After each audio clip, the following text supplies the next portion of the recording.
Space Podcast, Third Space Podcast, Third Space Podcast, Third Space Podcast. Hello and welcome to the Third Space Podcast, episode number 72, A Vegan New Year. I just came up with the title as I'm recording the introduction. This is the first podcast in 2024. We had a nice little break. Daniel and I were both very busy over the holidays and the new year. So we kick off this episode kind of briefly talking about what our holiday experience was, what we did over the break, and then how our 2024 has gone so far. Turns out Daniel has had a very boring start to 2024, and I've had a very horrible start to 2024. So we both talk about why that is. And then I do something kind of interesting. I attempt to convert Daniel to veganism. Now, I'm not a vegan. I eat meat. I probably eat an irresponsible amount of meat, in fact. But I wanted to find the strongest arguments for veganism that I could and then see if I could convince Daniel. And I think I had a little bit of success. Well, you can judge that for yourself. But it was an interesting discussion on the merits of veganism. And then we do kind of reveal a little bit of our opinions towards the end. But I found it to be an interesting discussion, and I hope you do too. So please enjoy. Third Space Podcast, Third Space Podcast, Third Space Podcast, Third Space Podcast.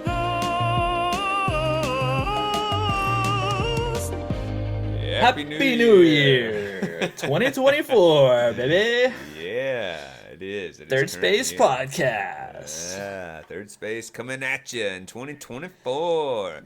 Like and subscribe. Smash that like button. Yeah. Hey guys, what's up? It's Daniel, and smash that like button. Oh man, it's been a few weeks since our last episode. We had a lot going on over the holidays. Couldn't squeeze an episode in. Yeah, it's always like that over the holidays. It's hard to get stuff done. It's just like a lot of this and that and whatnot, and that's just how it is. It is what it is, you know. Third rock from the sun. Yeah. World is your oyster. How was your how were your holidays, and then how's your 2024 been so far? My holidays were good. I had a brief potential health scare, and then it wasn't scary, so it was just basically irrelevant and not even worth mentioning. I'm not hiding anything. It's just that all turned out well.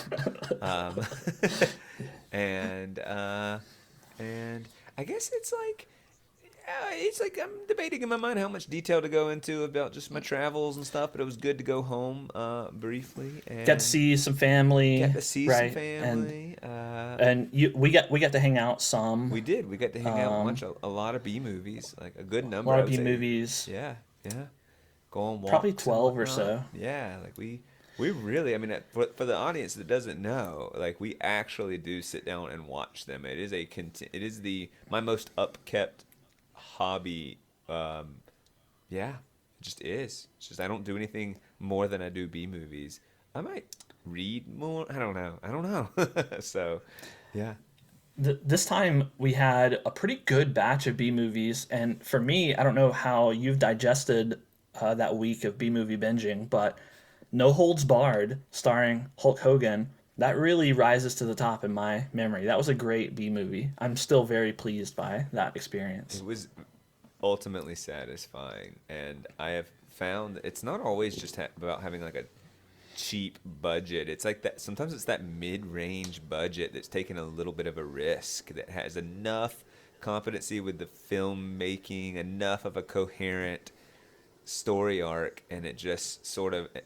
And it still has that charm and maybe like a name like Hogan, who's not a professional actor, but he is a professional entertainer. I'll say that. And oh yeah, yeah, and it just brother, it was so goofy and delightful, and an excellent movie. And in fact, what's funny is I wasn't particularly excited about watching it, and in fact, that whole batch of B movies was we talked about this. We kept consistently giving them high scores, and it wasn't because we were on some sort of, like, oh, let's just give everything a high score. It was, I don't know, they were just legitimately excellent B movies. It was a nice frequently. batch. It was a good, and I wasn't anticipating them being a particularly nice batch. I guess even Yeah. with our expertise, it is difficult to predict the quality of B movie. You can read the back of the covers. You can read a few online people going, yeah, it's a great B movie. It's hilarious. It's so bad it's good. All the generic stuff. But I don't know. Like, there's just a degree of unpredictability with it that is more unpredictable Totally. than, say, an excellent film. Like, I can know an excellent film by more accurately by doing those things, but not B movies. There's some guesswork involved. Even the ones that are sometimes highly regarded or mentioned on lists with other movies that we consider highly regarded, they're just not that great. And other times there are ones that we just pick up out of a bargain bin somewhere that are, really pleasant. So Yeah. you never know. That's the part of the joy of B movies. And sometimes I think people will find it fun if there's like errors in the film, consistency errors, but that isn't what Yeah. does it for us. Okay, he was holding Coke in this hand and then it was gone and then it was back. Like, that is smirk worthy, Yeah, I but don't care that about doesn't that. go very far. No, I want the one-liners. I want the Yeah. bad dialogue. That's what I want. And I want like a charismatic, energetic lead character who just isn't very good. That's what I want. Yeah, you want them That's what hoping makes this the is best going to be their B-movie. breakout role. That's when you're hoping Yes. they're like, yes, this is gonna, and we're watching it, years and years in the future, knowing how poorly it went and seeing their hope, and that's what we enjoy. That's right. Yeah, it's kind of mean. So I am caught up to all of our B movie watching since I was there. But what's your year been like this far? You're back at school, right? I'm back at school, and Has anything interesting happened this year, or do you have any ground to judge whether 2024 is going to be a good year or a bad year based on what's happened thus far? no. I mean, I guess sometimes they say you should, when you take vacations or you have a break, you come back to work and you should feel refreshed and energized for your job. But sometimes I return and I go, I'm not ready to return. Like, I wasn't ready. Like, I don't know what that says about me. I mean, I certainly appreciate and love my job, but like, I'm not passionate. And we just launched into Macbeth, and there's some good lessons around Macbeth, but the text itself is not a joy to teach whatsoever. Yet I sort of believe in the struggle of wrestling with Shakespearean language, and so it doesn't. And then the 10th grade, I'm doing an argument unit where it's just like pick an argument and here, let me show you how to do research, and it's boring. Yeah. I think like some kids get into it, and some kids are, I don't know what to write about, and you're like, exactly, that's the hard part. So there's no anchor text. And so it just doesn't start January off with a bang for me. So no, I don't have any other than just kind of a ho-hum. Like, I'm not as energetic about teaching these particular texts or material. So Okay. My 2024 sucks so far. okay, tell me why. Two things kind of close together have been, I'm not going to say anything catastrophic. They haven't been catastrophic blows, but they've been pretty disheartening. So as soon as I came back to work after the holidays, I found out that probably my favorite coworker is leaving our company. Oh no. So he's like an excellent member of our team. He's like the tech lead for the project that I work on. So he's not only a really good guy to work with, he's important to the project, and he's leaving. And so that really sucked. He's on my personal team as well. So major bummer. And I got shuffled into his role essentially. So now I'm the one that's going to have to fill in the gaps that he's leaving. And he's like a rock star programmer and, really just a really great So team while member. continuing to do your duties, Yeah. you have additional responsibilities for a very competent person leaving. Right, yeah, right. Yikes. So it's a lot of additional Unsustainable, right? what's that? Unsustainable? Yeah, yeah. Well, I mean, there's just no way I'm going to be able to do everything as effectively. And the major problem is that I have significant disagreements with the direction of the project that I've voiced over time, but because I'm not in a leadership position necessarily. Those opinions are just, it's kind of like, oh, hey, Bennett doesn't like this. What's new? But now I am in a somewhat of a leadership position, and so now I don't know how to treat my own opinions really. Like I don't know whether to say, "Oh, hey, this needs to change now because I'm calling at least some portion of the shots," or whether I say, "I don't like this, but we're going to continue along on this way that I don't like." So I'm actually in a really weird situation that I've not been in before because of that. It is weird, but the second seems odd. We'll just keep doing things I poorly know. because you're not Well, making decisions on I like it or I don't like it. You're really making them on I believe this is the most efficient or this other route is less efficient, right? I mean that's yeah. but I guess there is opinion territory in there. So Yeah, there is. It's complicated, and it's more complicated than I want to bore you or anyone else with. But that was how my 2024 started. That was the first thing I learned by the when I way, came does he have back to is he work. retiring, getting another job? Did someone poach He's him? Like I don't get it. he's he was tired of basically doing the things that I complain about, not being able to do work and having to go to too many meetings and all of that stuff. So he's going to a different company that's got a smaller team, and he'll be able to only program. So he's living the dream, and the Wow. rest of us are now gonna have to fill in all that stuff. Yeah. So that was the first thing, and then that basically the weekend after I learned that, I went out to my car to go crank it up and get some groceries, and my car wouldn't start.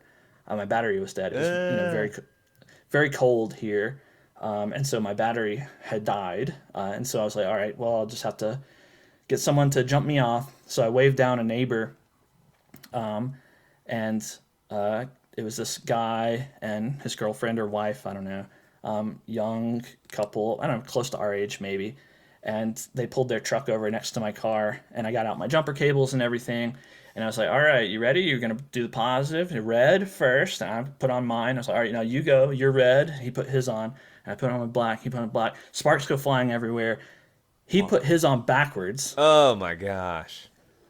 Wow. And like he didn't notice, like sometimes sparks just fly anyway when you do the last ground, Yeah, right? And so yeah. we didn't know that anything was immediately wrong until the jumper cables started melting. Oh the god. plas- the, the plastic coating started melting, so we like pull them off, and then my car, like, it was trying to turn over, it was going like rear, rear, rear, but then after this colossal screw up, it wouldn't even attempt that. Yeah, I don't know what even happens in this. And so, and like, right, I didn't know. I just know that that's really bad, That's and all you're I know not too. Is supposed like to do don't do that. it. The stuff could explode while you're doing it. That's what I actually pictured. Is just like the battery Yeah, like going and like knocking the cords off. That's what I pictured, honestly. right. I know that really bad stuff can happen, and so we used some of his jumper cables and eventually swapped them the right way, but nothing we did would get my car to crank again. So he kind of skedaddled out of there. He was kind of like, "All right, well, good luck, Was he man. sufficiently Whatever." embarrassed? No, he was not sufficiently embarrassed. It's He should have been obnoxious. Yeah. much. His girlfriend or wife or whatever should have said, "I'm done with you. Like, this is over. You and me, we're done. I'm not a lesbian, so I'm not dating a woman who doesn't know how to jump off a car." That's what should have happened, but it Yeah. didn't. They both got in their truck and drove off. So I was left without groceries and with my car unable to crank on like a super cold, snow filled morning. And so I figure, okay, well, what can I do? Like, I figure what happened is that my battery just got totally destroyed, Yeah. right? And so I just need a new battery. So I waved down another neighbor and made them really uncomfortable while I said, "Hey, listen, my car is, won't start, and I need a new battery. Can you take me to AutoZone?" Basically. And so I had a really nice Really? neighbor. That's Yeah, yeah, bold. I Yeah. had a really nice neighbor just drive me over to AutoZone. It was only like a mile away, Okay. and bought a new battery. And then this person said they had somewhere to be, so they couldn't drive me back.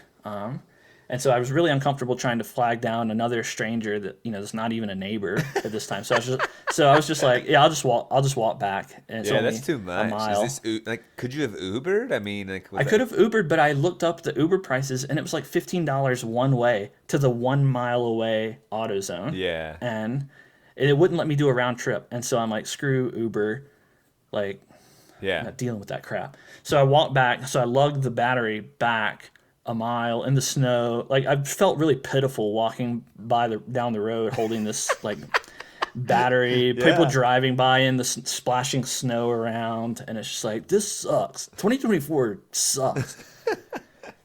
But it wasn't over. I made it back to my car, and I removed my old battery and installed the new battery and hooked it all up, and it still wouldn't start. Oh, Even after all that, no. it wouldn't even attempt to turn over. So you're then I was nervous. like, Is your I car am nervous. screwed up like royally, or is it just kind of screwed Yeah. up? But either way, it's on a range of screwed up now. Like It is some like, we're now past the part, the things that I am comfortable doing. Like, I can deal with oil stuff and tire stuff and battery stuff in my car, but like, I'm not a mechanic past that. I figured, okay, this is an electrical problem. Maybe some fuses blew or something. And so I looked Right. around at fuses, and there's a big fuse thing that actually attaches to the battery. And one of the little things was smoky on there. And so I figured, aha, this must be it. smart. This fuse blew. Yeah. And so I called like the dealership that happens to be in town, the service center in town for my car, and asked them what they thought, and they didn't give me too helpful answers. So ultimately I was like, okay, well, I can't fix this myself. I did look online and see if I could replace that fuse, but I couldn't find it except for on eBay, and I didn't want to deal with all that. So it's like, okay, well, I'll just take it to the service place and get them to fix it, and I'll just have to pay more money. So the rest of the story isn't as interesting. I did have to do that. I used like Geico's roadside assistance thing, which I never really thought about before, but it adds like $2 onto your insurance, and you can just get towed to a service place. Yeah. And it's kind of like Uber for tow trucks, and it was actually extremely convenient, and I didn't have to pay for it, and it's like not going to make my insurance go up. So I didn't know that really existed, or I never thought about it before, but it was very helpful. But could yeah, you long just story add short- it on, or you already had it? It's already on my insurance. Gotcha. And I guess I just put it on there because when I was setting up my insurance, I was like, oh, this emergency roadside service for like $2, might as well in case I ever need it. And I did need it, and it was worked, totally worth so. it. Yeah, I love that. But yeah, it turns out it was that fuse thing, and like 3 other fuses blew, and so they replaced that. And now my car's back in business. You should it just kind of sucked. However Took a much that week, costs, you so. should just find that guy and ask him to pay the good Samaritan, the good idiot Samaritan. Right. I mean, it's a weird situation, right? Because they were really nice, and they, I took time out of their day for them to come over and jump my car off, but then they were freaking stupid and wrecked my battery. I wouldn't even so what do you instruct do? someone to be like, remember, red to red. I wouldn't even say it to them or anything, right? Well, Because it's just I mean, you just- known. It just is known. It's like I know, it's like it helping is. someone I was gas their going- car up, like, and talking about how to Right. do it. It's like, I don't know. It's just something we Yes. know. It's so obvious, and like, maybe this is a future lesson. Maybe I'll just say, oh, you're gonna help me. You're gonna help jump my car off. Thank you. You stand over there, and I'll take care of it. But like, I don't want to like go digging around in their hood, right, and clamping the clamps Right. onto their battery. Like, I feel like that's their job to do their end, and my job to do my end. Yeah. But he just messed it up. So, Yikes. Jeez. well, that's not all. That's not all that's gone wrong in my 2024 so far. So as if like the number one coworker leaving and my car getting screwed up wasn't bad enough, here's what you might think would be a nice counterbalance to 2024. So I matched with a really cute girl on one of the dating apps, and our conversation was going really well. We had a lot of overlapping goals and values, and everything progressed in what I would say is nearly an ideal way. So we moved off the app pretty quickly, and then There's not red flags about being a fake, like, whatever. no, Okay. no, not at all. Definitely not a fake person. And so I suggested we just talk on the phone because it's easier than texting, and you can get to know each other better that way. So we had a nice like hour and a half long conversation. It was really fun. There was no like downtime or anything. We had a lot of jokes, had a ton of stuff in common. Everything was great. And then, like 2 days go by and it's obvious we still want to talk to each other. So we talk again on the phone, another hour and a half conversation. Really great again. I'm asking about deal breakers, right? Like I'm trying to mess this up. Yeah. And I can't do it. Like I can't find anything wrong. She kind of did the same thing. So I'm like really excited at this point. This is like while I'm going through all the car stuff. So I'm like, oh, you know what? The car stuff is no big deal if this is going to counterbalance it. Right. So after those conversations, I was like, I sent her a message and said like, oh, things are going so good. I'm really enjoying talking to you. So let's try to meet up and go on a date. And she said, yeah, that sounds great. Let's try to work something out. And that was last Tuesday, and I haven't heard anything from her again. What? And so I sent like a couple of messages. That's not what I pictured the end of the story. What? Right. Well, it doesn't make any sense. Like I sent a couple of messages in the intervening time saying, oh, what's your schedule this weekend? You off for Martin Luther King Day, blah, blah, blah, whatever. Yeah. And like total just gone, You just had ghosted, I 2 guess. hour and a half long conversations. Yep. Everything seemed there's not even like, it's not, Not like, even. it hadn't even gotten I'm not slightly even- negative or there wasn't like you went on a date and then she go like, or I don't know, like there's No. not, There was nothing. This doesn't actually add up. I mean, this is like, I know. I'm trying to you're- understand. Like you're it's just totally. simply missing a big piece of the puzzle, whether it's she did this Yeah. to make her partner jealous and it worked Sure, or something. or something. Or she dropped her phone in the toilet, got in a car accident, her mom got hit by a bus. Like, all those there are a things- lot of yeah. It's weird. wild things that could have happened. Yes. But knowing the dating culture, like that's the thing. If I had blinders on and was only looking at this one interaction, it's inconceivable, right? This is a less than 1% thing had to have happened in order for this to be the outcome. But without the blinders on and knowing dating culture as it is, this is the norm. Like this is actually how most things go. You're saying the more likely thing is she was enjoying your company or the experience of Bennett and the experience of some other guy, and then she just like maybe went on a date with them and decided, oh, I'm just gonna see that one through, and so instead of saying to you, hey, sorry, Yeah, well, just didn't do anything. Like, I mean, that's the most probable thing. But what's especially annoying is that one of the questions she asked me in one of those conversations was, what are your pet peeves? Which is, a huge question to ask me. Yeah. But one of the things I said was ghosting and dating culture. And we talked about explicitly how no one is courteous anymore and how dating really sucks and how it's so easy just to say, oh, hey, I'm not interested. And we're all adults and can handle it. So we like explicitly talked about that. And then she explicitly did that thing that we both agreed sucked. So that just kind of pissed me off. Yeah, I simply don't get it. Like, I'm kind of like frustrated hearing every beat you told me was just like exceedingly positive. I guess I haven't heard that story yet. I've heard like after a date that seemed to go well, but like I don't know, there's just like untold or like I can't wrap my head around this one. Look, I totally understand if you talk to someone and things are going well, and then you go on a date and you're not feeling the chemistry in person, like if you're not attracted to them in Right. person or whatever, and then you come back and say, oh, on second thought, I'm not interested. I enjoyed, the date, but good luck. That's totally fine. There's nothing wrong with that. People have their preferences, and that's totally fine. But this doesn't fit that pattern. It also right? There's puts no you- additional information that she gained. Right.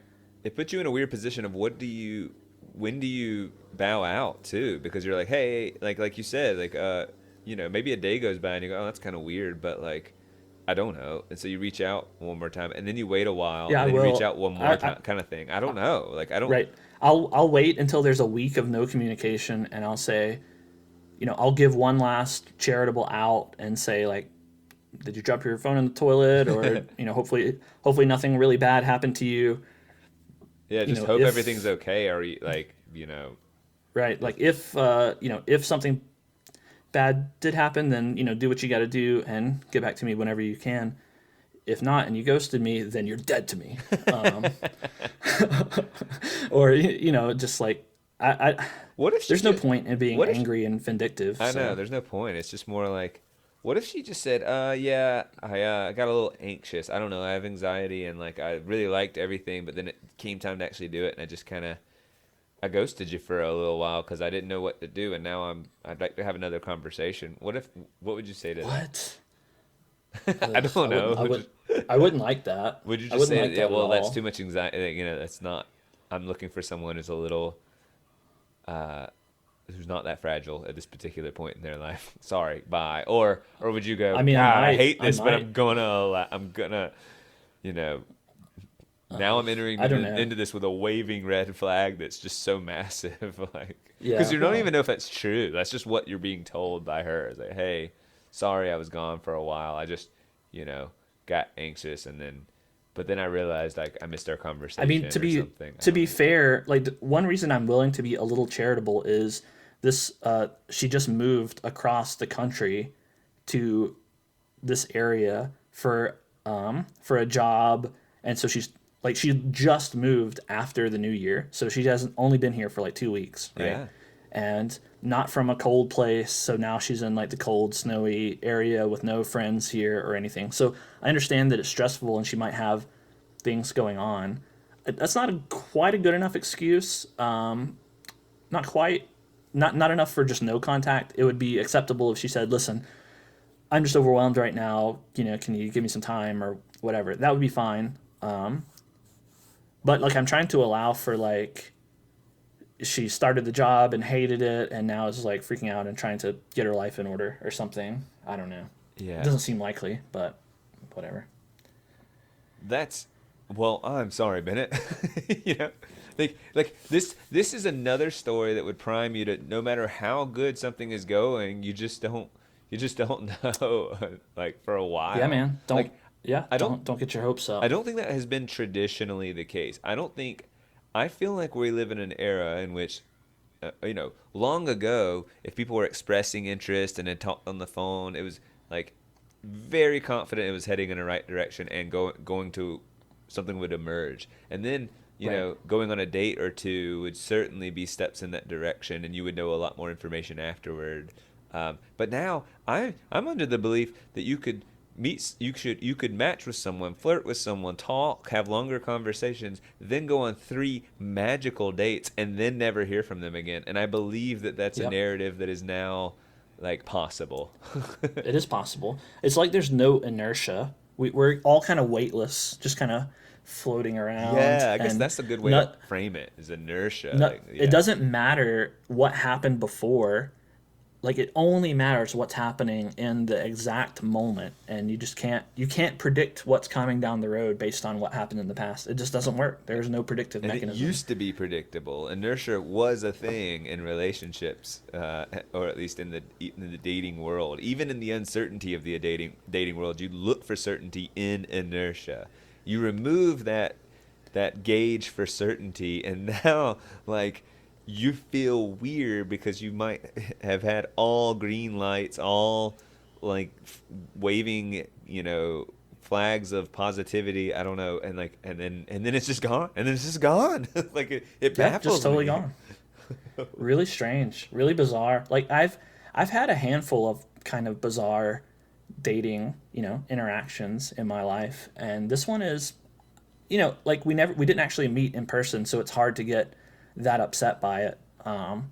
But I mean, this is weird. I mean, it's probably top 10 weird things. Just a strange turn. I guess that's of events. why I'm not like feeling really bad for you because you invested a lot or whatever. It's like you got excited and that sucks, but it's not like this was devastating. But it's really bizarre to me. Like 2 long conversations and then completely disappear, because it sounded more. it'd be more believable if you said, and then all of a sudden her text got really boring and she was non-responsive or Sure. slow, Yeah. some sort of exit strategy. But the complete positivity to nothing was like, I don't. Usually you can almost gauge the text, right? Like you're texting back long Absolutely. times, Yeah. and then all of a sudden they're just like they they basically don't respond, and then an hour later or some long amount later go, hey, sorry, I was busy, and you could just feel it, but they don't fully respond to whatever the conversation was. They don't even attempt to pick the energy back Right. up. That's when Yeah, you the know. energy is just gone. Yeah. Yes. Right. And this wasn't like that. Even after the second conversation, like we exchanged a couple of texts that were energetic and normal feeling. And so like it doesn't follow. I Like, also believe you're something outside of my participation, or else something I said in the conversation was a deal breaker that she just didn't acknowledge and didn't react to for a while, which also doesn't it seem was to like a really slow make burn sense. or something. Yeah, later she realized, but like deal breakers Yeah, I don't shouldn't know. be slow burns. That's like that's kind of the point. Is you've had these deep considerations, and they are or they are not kind of thing. Right. And I mean, it doesn't make sense too because our conversation, at least 20% of it, was about deal breakers. Like we were explicitly trying to find things that would be deal breakers. Like I was asking her, like, you're addicted to any drugs? You ever been to jail? Like, Yeah. all the stuff. You've been married, all that kind of stuff. And like, we were trying to find them and couldn't. And or at least I was being honest on my end. So I guess there's the chance that she wasn't Maybe she's being like, yes, honest I am. on Yeah, I her am end. addicted. Yeah, I have been to jail, but I'm gonna say no for now. Then she, out of guilt, just can't burden you with her deal breakers, but can't yet own them to you either. I mean, that's a chance. I mean, I guess that's I guess possible. Just what I will say don't. is that, and this is my opinion, is that you like these deal breaker conversations, like you match, things are going well, and you bring a certain intensity to it, and if that is a welcome thing, which it sounds like it absolutely was. You're both like participating and engaged in the conversation, because that's a hurdle, right? Like maybe that's an off-putting. Someone wants to go, can't we just, figure these things out a little slower? I don't like the intensity. Yeah, I I mean, think that's a valid thing to say if they are, but if they're into it, then like you've actually become more intimate quicker, like because yes, you're both right, fine right. with this. You're both like that, and so Yeah, yeah. I like to try to get the deal breaker stuff out on the table early just because I've had so much wasted time when you discover one later. But I can read, like I'm not socially incompetent, right? In a conversation, I can feel the energy of the conversation and I can tell if you're not interested in talking about a thing. Like I can manage in that space.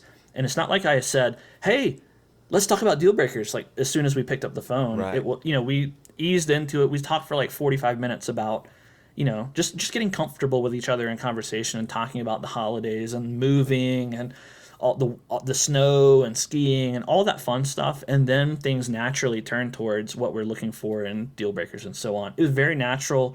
And like she asked me questions too. So it wasn't one sided. It wasn't me grilling her on, all the stuff Right. It was a about her situation. collaborative thing. That's why, I mean, I'm actually, yeah, that's why I'm saying it, like to my befuddlement, like if she's totally into that, then we're like into, like you're further along than 2 hour-and-a-half long conversations with someone if both conversational partners are just kind of, being light and Yeah. flirty. Like you're bringing Right. something to the table that says, I'm looking, are you?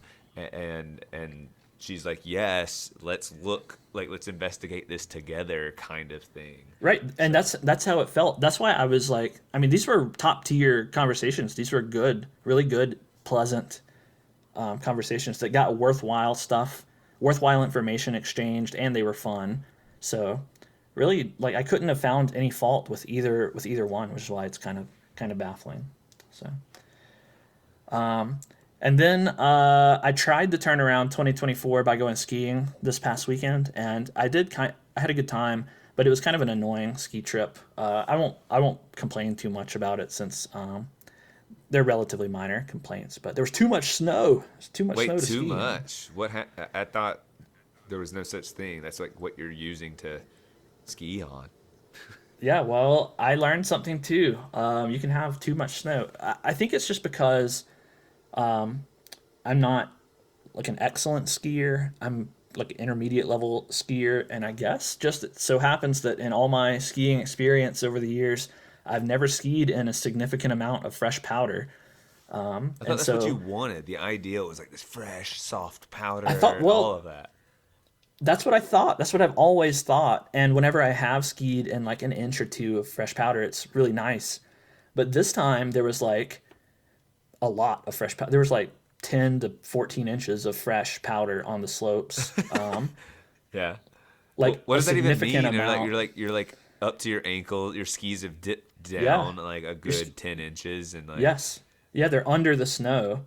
is that? And And there's no preventing that. I guess that's just how it. It's like well, skiing would be on I top mean, ideally. That's I guess what you're saying is like to well, you get can't started do is it really on tough. powder. Yeah. Yeah, you can't ski on top of powder like that. Like what happens is, people ski on it or they groom it or, it gets pushed down the hill and it turns into relatively compacted snow. And that's what I'm used to skiing on is groomed snow. And that's, I guess, my favorite, or at least that's what I learned to ski on. And this time, maybe it just snowed too much the night before, or they didn't get out the groomers, or I don't know what, but most of the slopes were just a lot of powder. And it's really hard to ski down that because at least I don't know whether I'm about to hit a bump that I'm going to need to brace for or whether it's just powder that I can ski through as if it's nothing. And then there's a lot more friction on your skis which makes your turns different. It just changed the whole feel of skiing. And like I say this not as a pro skier but as an intermediate skier. Like I think there are people who this truly is their favorite kind of ski conditions and this is what That's they what I live was gonna for. ask. They do like that. Some of them. Some. Yeah, I think Okay. so. I think this. I think I experienced what many people consider to be the ideal ski conditions. I'm just not used to it, and therefore I found it to be a less than ideal experience. My legs were killing me by the end of the day from trying to like plow my way through all of this snow without falling over. And on top of that, it was extremely cold. It was like -2 degrees Oh, at I'd the be top, so miserable. Ugh.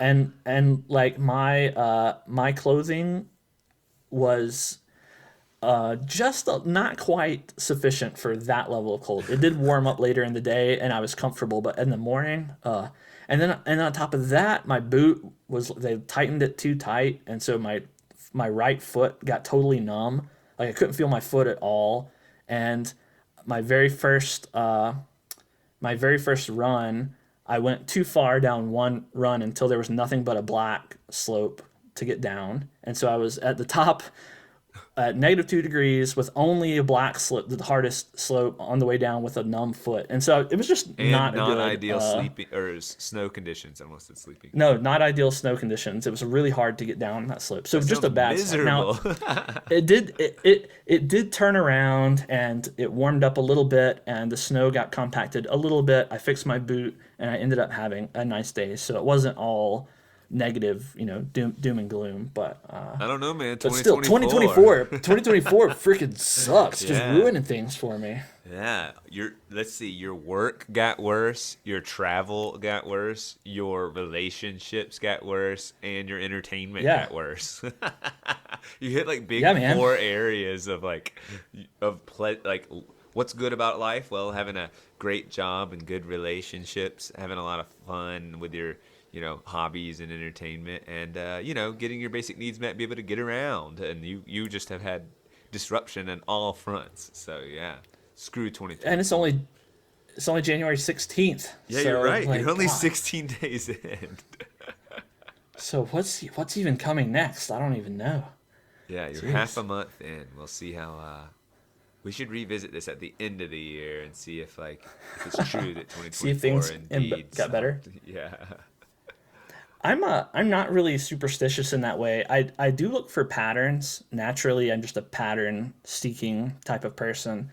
And that tends towards superstition a little bit. But like when you get right down to it, like I'm not thinking like the rest of the year is doomed because it started off this way. But you might be more inclined to say, "Oh, I've noticed that cold weather months tend to be worse regarding these certain aspects of my life." Like historically, you'd find that more convincing than this year sucked, or which is more Yeah. convincing to you? Yeah, that a year sucked, or that like Yeah. a particular group Yeah. I of mean, months have I, this pattern of behavior? yes. Well, a year is relatively arbitrary. I mean, not totally arbitrary, but there's no reason why one particular year, just the number 2024 would be worse than 2023 or 2025. Like obviously different things happen in different years, but the reason why things would be better or worse would be because of those things that happen, not because the number at the end of the Well, date right, was and different. it makes sense that things would bunch. I mean, if it wasn't that year, like 2024, it was a 365-day period. If you say went through a bad breakup and you were all moody about it, and then you could lose your job and other relationships could suffer, you could have some sort of Right, depression they or could like clump. things clump like Yeah, that. So, right. yeah, But yeah, this year, no, there's no clumping going on. Like the bad things have not been related to each other completely whatsoever. unrelated. Yeah, that's why you're actually like screwed. That's why you're actually cursed. Because Right? Yeah, unrelated maybe so. events are, yeah, science. Yeah, I did. Now that I think about it, when I was home over the holidays, I walked under a ladder. I did do that. Oh, that makes a lot of So sense now. Everything makes sense. I did it to myself. It's all my fault. I have one thing aside from just catching up on the year and complaining about my miserable life. I did have one other topic I wanted to bring up to you. I want to make it pretty brief. I was going to try to make a big thing out of it, but I think I'm not going to do that anymore. So the topic is veganism, and what I really wanted to do was try to convince you to become a vegan Oh, for 2024. And so I spent some time looking at all of the best vegan arguments. And so I'm going to try to make some of these arguments to you, and we'll just see if I can, in the next 20 minutes or 25 minutes, convince you to become a vegan. did the arguments shift you at all? In the I'm not going to disclose that information at the start of Okay, this. All right, so I'm going to try to convince you to become a vegan. I'm ready. I want to begin by asking you whether you agree or disagree with this statement. Humans should not harm animals unnecessarily. I agree with that. At least that's my knee jerk. Yeah, why not? Why would I unnecessarily harming seems a little cruel and unusual, and So yeah, I think I agree with that. Yeah, well, exactly. That sentiment is what undergirds a lot of our laws against animal cruelty, and presumably you agree with the laws that we have against, like torturing cats or dogs or any other animals, right? I don't know the cruelty laws inside and out, to be honest with you. But yeah, like if you're someone's like torturing animals and there's some sort of just pleasure twisted, yeah, I agree with that. Do you agree that consuming animal products harms animals? Yes, I mean, yes. Do you agree that consuming animal products is ultimately unnecessary? No, I mean, Well, well, not. I don't think so. Anyway, could you see a human society that doesn't eat meat? We know that vegans exist, right? There are people who live their lives without consuming animal yes. products and they survive. Therefore, it is possible to survive Right, without you're right. consuming animal It is products, right? possible. Yes. So consuming animal products is unnecessary. I guess suppose you're right that in addition to taking some additional vitamins and iron and some other things, I think that like aren't in a naturally occurring diet. Yeah, you don't have to. You do not. You clearly do not have to eat animals to live. Right. So, I mean, if we take all of those statements together, then the logical outcome is that if we're living in accordance with our morals and ethics, then we should all be vegans, right? We shouldn't consume animal products I don't because, Go ahead.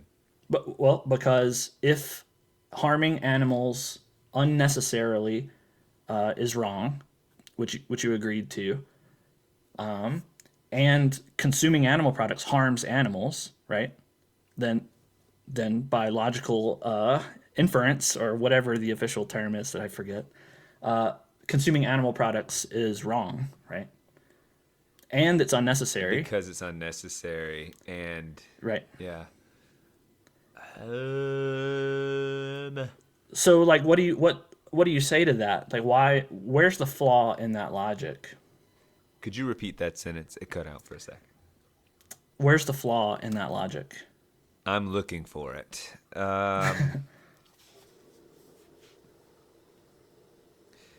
To me, I'm keenly aware that listening to me think quietly doesn't make for the best on-air time. So like it kind of disrupts me thinking deeply. That's fair. I think just because you some things are true doesn't mean that they should be implemented. Like if I can agree with like I had this thought before we went over this step by step, but if I don't like should you refrain and could I refrain are two vastly different questions. And it felt like you were saying, are these hypothetical, like could you survive without eating meat? The answer is yes. And then you kind of turn. I felt like there was some finagling where now you're like, oh well, you should then. If you could, then you should. Okay. And that's how it felt to me. But I need to revisit all right. that. Yeah. So you're suggesting that I'm putting forward an ideal. I'm saying ideally, based on these ethical principles and the logic that follows from it, we would live in a vegan world, and you're agreeing with me, but you're saying that may be easier said than done.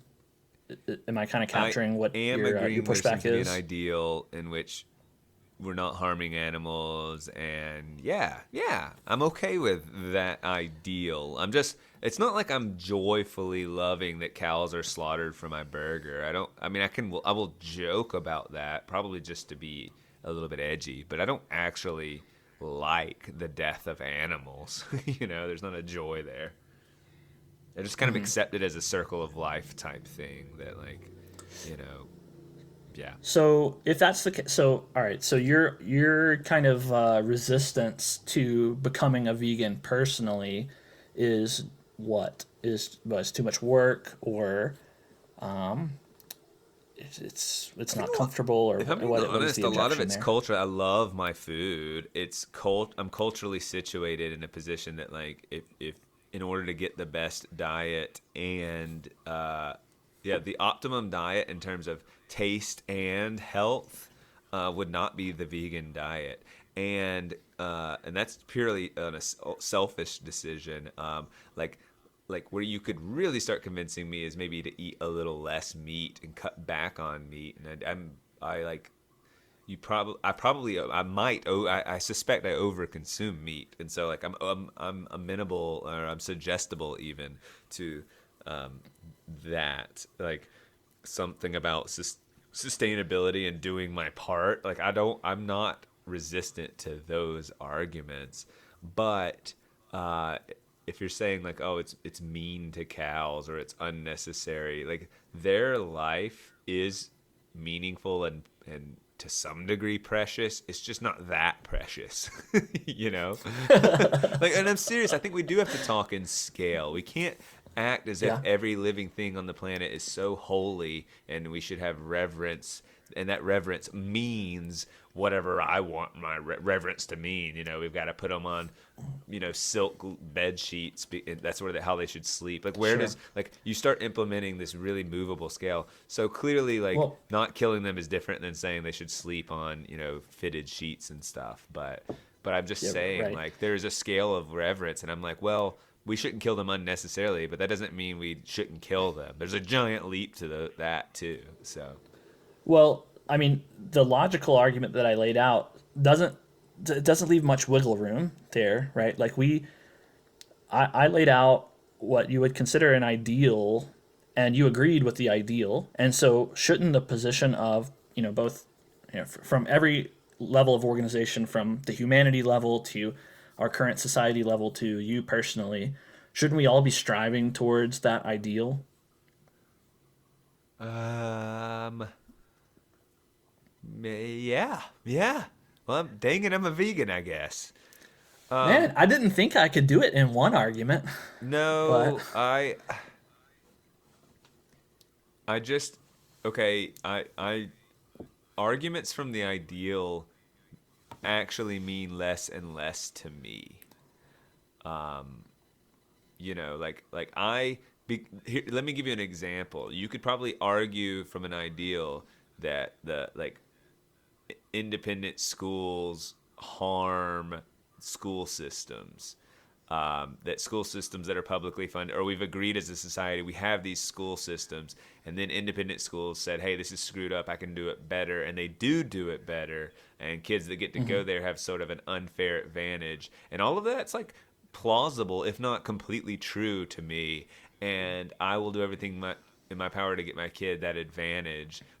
I will work and not feel not feel that guilty about it. I feel like some degree of yeah. sucks that not everyone has that opportunity, but the idea of not working to get my kid an advantage in life or myself an advantage is like inherently like you stop trying to convince me not to like try to do the best for myself. So isn't that, I understand that argument, but isn't that an argument for veganism? Like if we compare the analogies, like we recognize the ideal in the education system might be closer to the independent school model. There's a better way to do it than public education. And so you're saying push forward on the independent school model, and the old way of doing it, the public education system model, will suffer, and maybe that's how it should be because it's not as good. The idea would be the public school system is fine and it just keeps being hurt by things like the independent school system. So the ideal would be to close down the independent school systems. All those parents and all that money and all those things get like now shuffled into the public school system would be just fine if it weren't for like all these barriers and like if you remove our smart kids and our caring parents, like yeah, of course it's gonna struggle and do all these things. But like if we just like if the ideal is veganism or like you're kind of like the reality is like we live in a culture that has all this meat consumption and stuff and so I'm gonna eat my meat like personally until it becomes cheaper and healthier to do so. So I'd like to address the cheap and healthy issues. Okay. Because I'll address the and cheap issue enjoyable, first. I suppose, on some level, but go ahead. I mean, veganism is cheaper than a diet full of meat, right? Like from the agricultural standpoint, the way things work right now is we grow a bunch of grain and corn and plant products, which we then feed to animals to raise them and then slaughter them so that we can eat their meat. And there's energy loss in that chain because we could just grow that grain and corn and whatever and eat it directly, and then we get those calories and there's no energy loss. So there's inefficiency in our food production system because we're using animals as an intermediary store of energy. I mean, that's just the fact of the matter. That's not up for debate. I mean, even a non-vegan would say, well, yeah, I can't argue with that, right? I mean, if strongly yes, in the ideal form, it is less expensive because it's cutting out, some inefficiencies to my plate. I guess. I mean, is that what you're saying?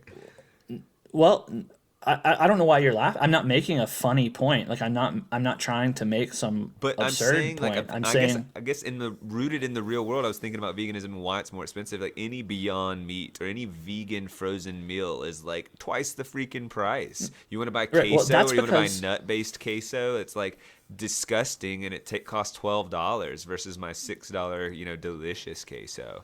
That kind of stuff. But it is because veganism is always Look, attempting to queso, create products that resemble our like yes, dairy and meat based world. yes, Yes. So if it were just yeah, like me that's right. eating kale, like yeah, it'd be cheaper. Yeah, right. You could eat beans and rice, red beans and rice, or a salad, or I mean, there are a lot of natural fruits and veggies, natural options that are not animal product based I that you found could myself eat getting a that little can be angry in this delicious. discussion. It's kind of funny. Like I don't get angry Why? discussing lots of things, but like, Because but I'm winning, because I'm converting you into being a no, vegan. it's actually pushed. No, no. Maybe I just have more an anti-bias against this.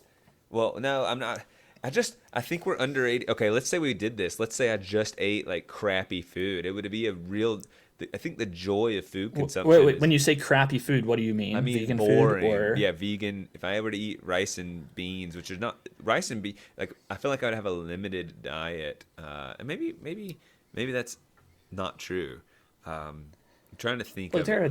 Like, there are a ton of different kinds of grains and like our yeah. and So fruits and vegetables yeah. and leaves and stuff that you can eat. And then you've got all the fake vegan food, the fake queso and all that. See, I'm not, if I was trying to make the strongest argument for veganism that I could, which is what I'm trying to do, I would not put Impossible Burger and fake queso and stuff.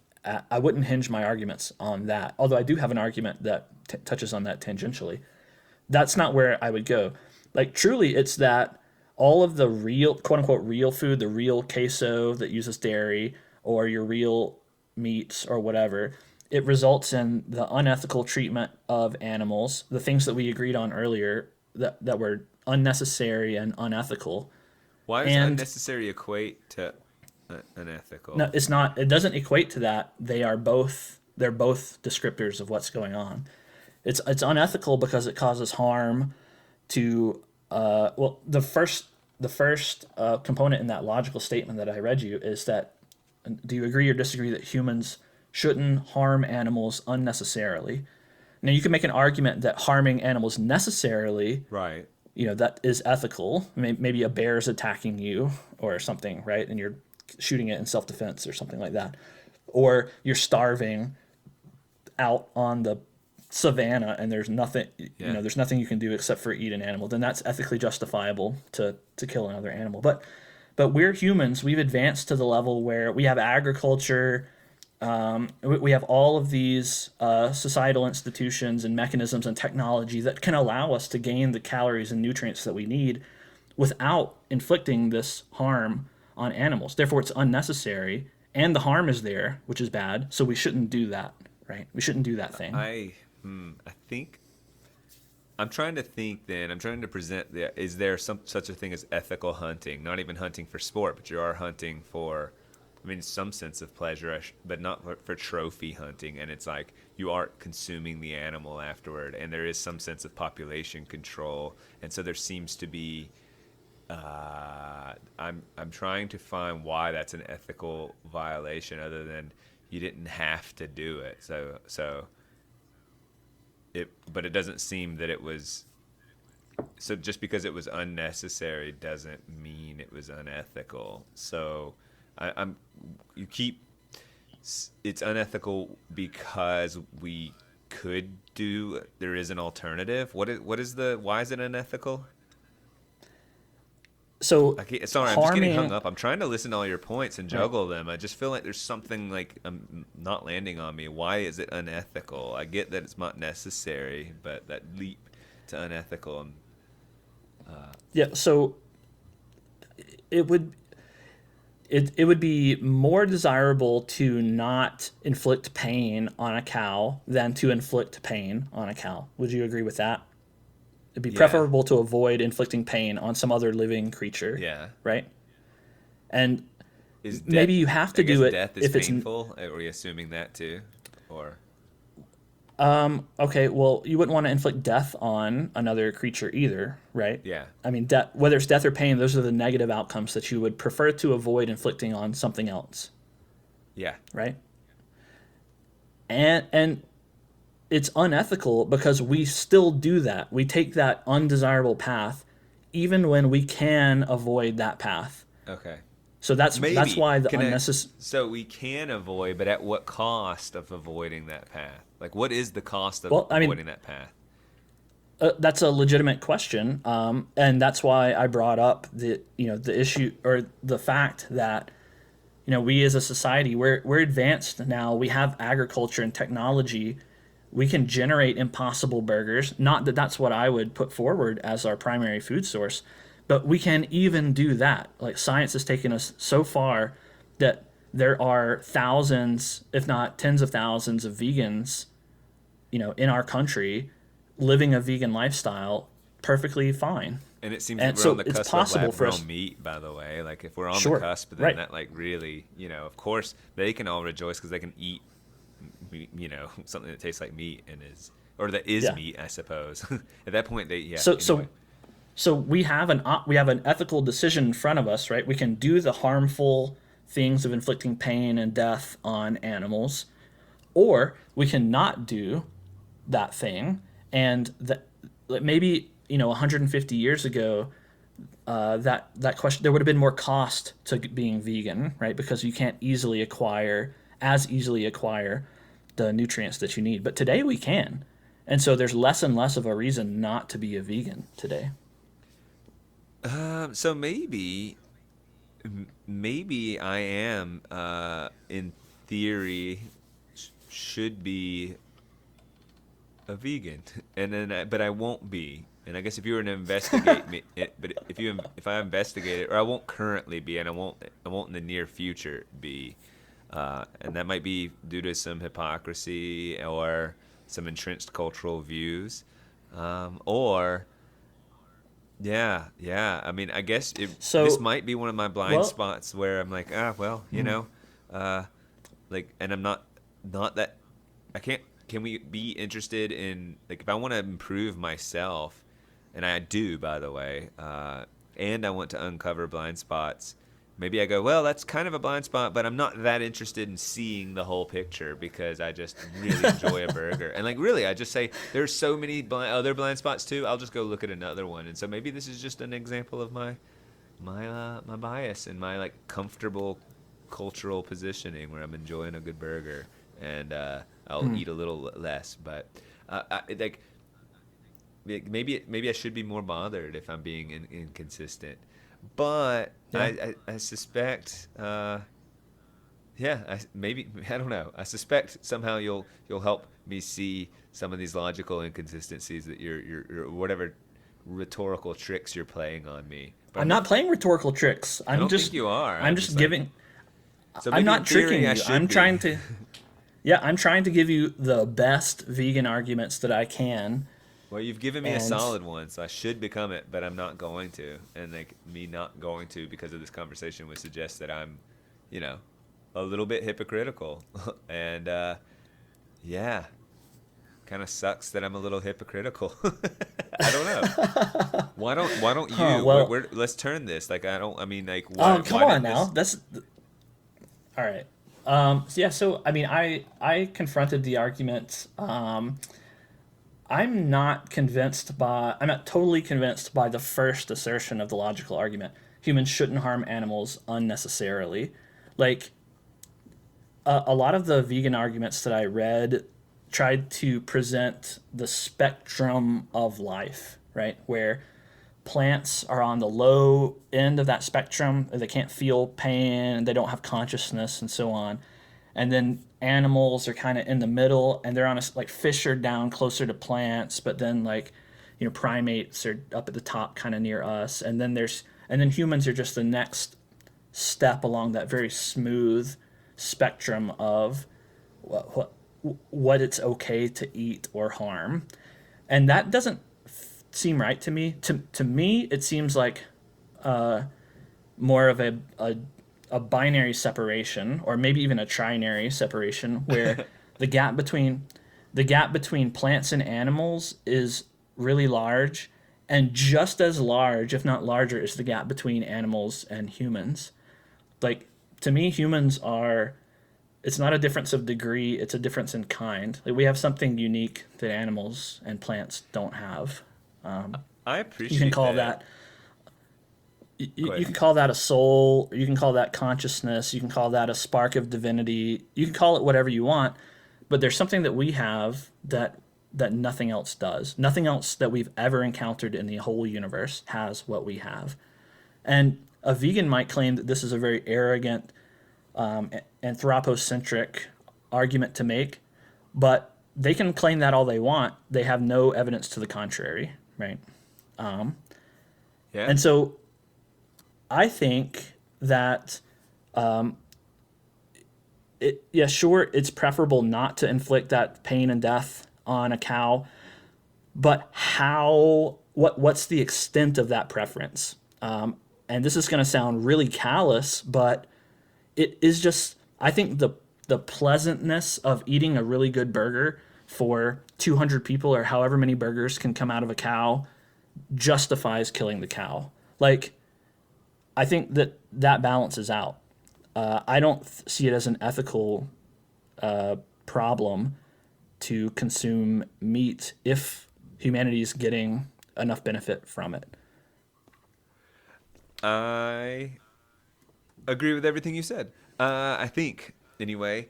I do think it's a the trick then is saying, well, grass and flowers and plants, those are really alike. And then once you get into animal territory, like a cow has a lot of similarities to a human. So therefore, like on the scale, when you start thinking, there's a huge divide between plants and animals. But we're just animals. Categorically, that's true, you know.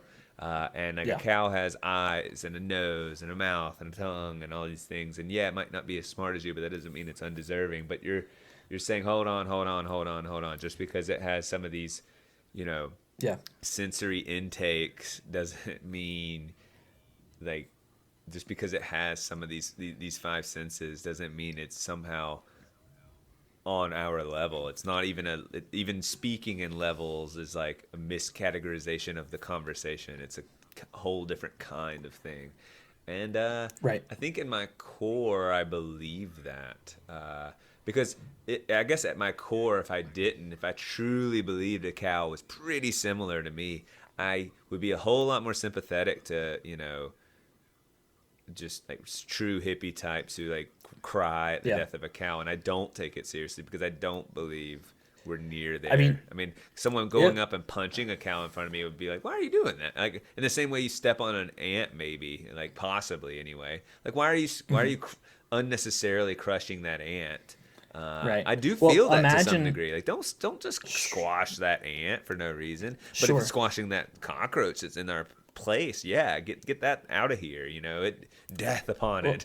So. Imagine that you know, you're walking down the sidewalk or down the side of a road or whatever next to a farm field, and there's an old elderly farmer, and he's got his cow out there by the fence or whatever, right? And just having a nice day, and maybe he waves, "How you doing there, Sonny?" And then some passerby out of nowhere comes running up, and he just clocks the cow in the face, right? Just bam, punches the cow. You would be a little upset. Yeah. You would object to that situation. But now that's situation A. Now situation B, totally identical, except the passerby comes flying from nowhere and clocks the farmer.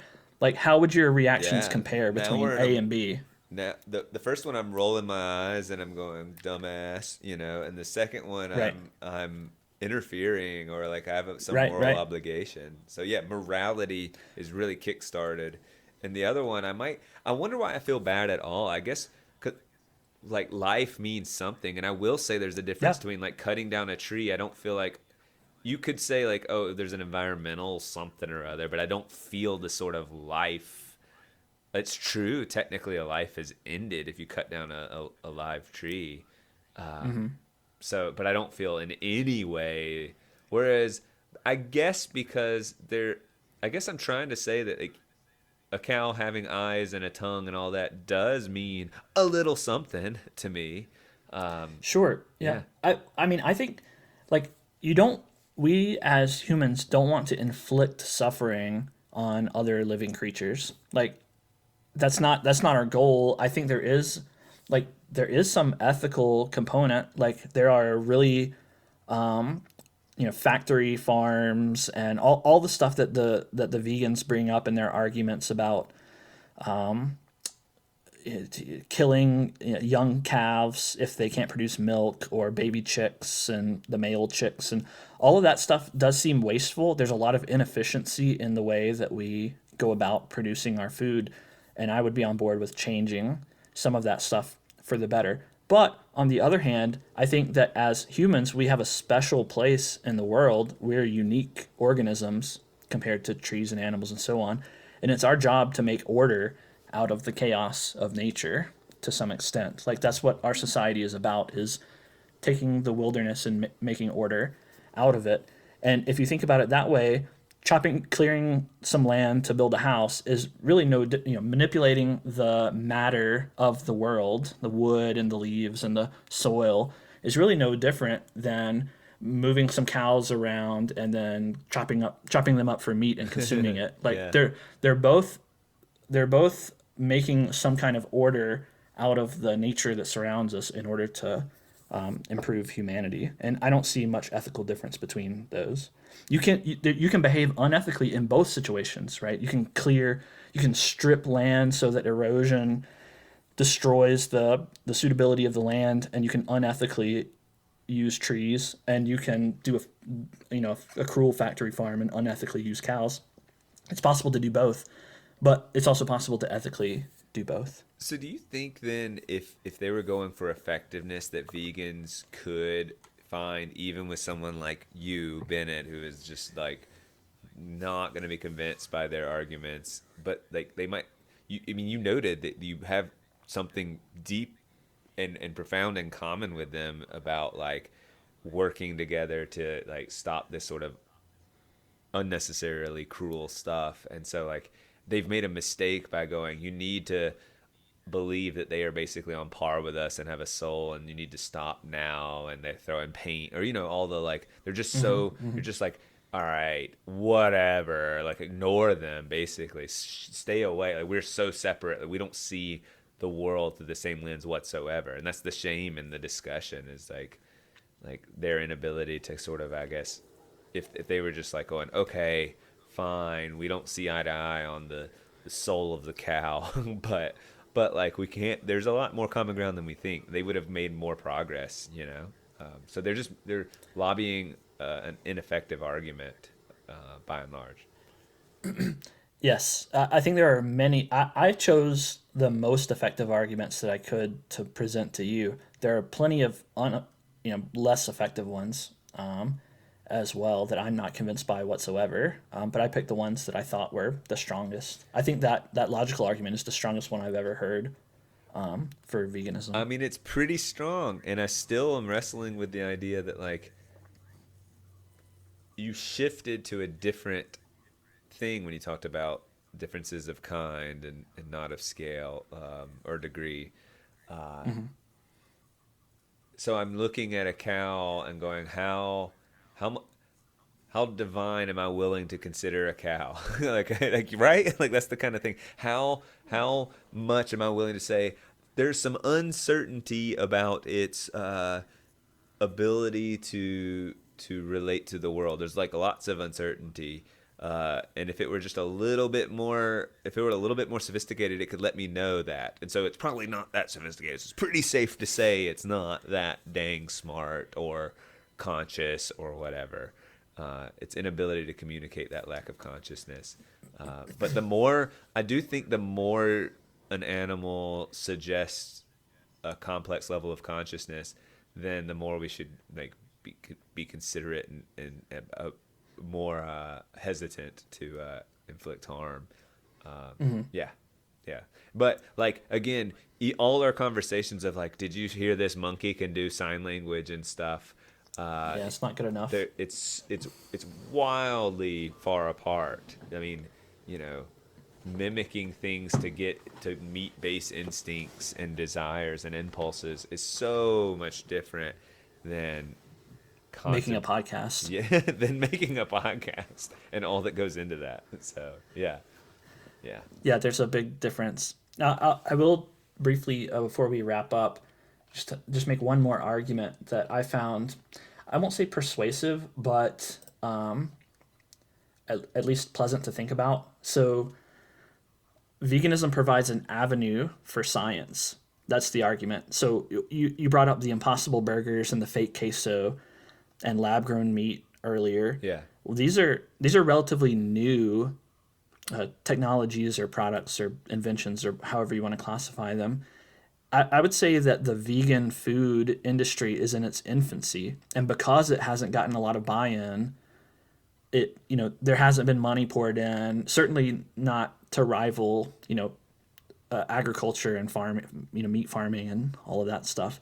Like it's a tiny minuscule little slice of the economy, but there's the potential there that if Burger King now sells an Impossible Whopper, which they do, and some people order it, which they do, and presumably some people enjoy it if they continue to order it. I mean, this is the first step in potentially having delicious, legitimate vegan food, right? And so, like, science could potentially progress down this pathway where we have a smorgasbord of non-animal product-based delicious foods. That is pleasant. And that's a good future, right? That's a future that we would prefer to go to, assuming that these foods that we create are actually healthy and nutritious. No, you're right. Like that is really and taste pleasant. good. Yeah. And then we don't have to get down into the weeds about the ethical nature of harming animals or whatever, because naturally people would just gravitate towards this food that is healthier and tastes good. I guess that's my dream, is to have delicious food, whether it's been scientifically engineered or not, that is healthy. Like if you were to offer a lot of superpower drawback kind of stuff, like if you were saying eating, like it was just whatever you ate was optimally healthy and like delicious and going to make you feel good, and it tasted like whatever you wanted it to be. You could eat a burger and you could eat anything you wanted and it just tastes, or it's super healthy for you. God, that I'm putting that at like a 7 or 8 on the scale of superpower appeal to me. Like I want that so badly for myself to just have. So and science could conceivably make that happen. They just manipulate things to be the molecules it needs to be, but also the tastes are there too. So I love that idea, and that titillates that for me. It really does. Right. So. And I mean, I think that's the kind of the vegan dream too. And I think, like you pointed out, there's the crazy vegans that throw paint on stuff and lay down in highways, and they're totally ridiculous. And they're doing more harm to their cause than they are doing good to their cause. They're just stupid. Yeah. And then I think that there are really intelligent ways to pursue. If you truly have the moral belief that consuming animal products is bad, you're not going to get everyone on your bandwagon with these arguments about cows, having souls and everything like that. But you might, you don't have to convince everyone if you can make an alternative to meat that is just as tasty and cheaper and better in every way. Like if you can beat cows, if you can beat a steak with your vegan food, then you'll win. That's the real way to win. Yeah, is to just invest in the delicious food. Yeah. Because I'm not morally invested in killing cows. Like I don't. Yeah. I don't say, oh, it's morally good to kill cows, let's go out and do it. I eat steak because it's freaking delicious. It's my favorite food. And if you can make me a steak that doesn't come from a cow that tastes just as good or better, then I'm going to say, okay, I'll eat that instead. And like, I'm not going to argue with that because I'm not invested in killing the cow. I'm invested in having a delicious meal. That is pleasant to think about. We're away from that, but like it could trend in that direction. Yep. One final closing thought, one argument to why you should become a vegan and why everyone should become a vegan. Because if everyone becomes a vegan, then the vegans will finally shut up.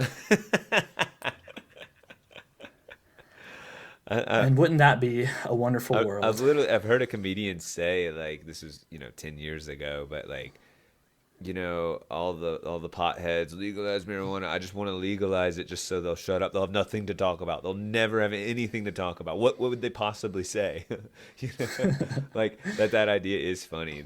It's like, we're all vegans. What do you? What do you want? Like, what would they Now say? what? Yeah, what do you want? What do you have to say? What? They would all just get on their bicycles and go road cycling after that. That's what they would do. They're all the same. That Venn diagram is a circle, vegans and cyclists. They would start complaining about cars hogging the road, is what they would do. Yeah. That's all. That's all. Do do do do Do do do do do do. Bye.